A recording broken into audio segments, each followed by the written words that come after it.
Nandyal municipal council సమావేశం రసాభాసగా మారింది. TDP office భవన నిర్మాణానికి స్థలాన్ని కేటాయించే అంశంపై టీడీపీ వైసీపీ కౌన్సిలర్స్ మధ్య వాగ్వాదం జరిగింది. తీర్మానాన్ని ఆమోదించాలని టీడీపీ కౌన్సిలర్స్ డిమాండ్ చేశారు.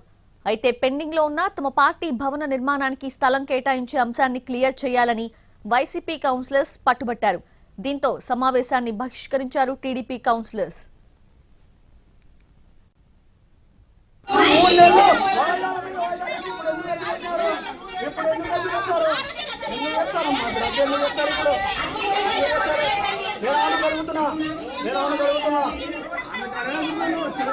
మాట్లాడుతున్నాడు ఆమె చెప్పండి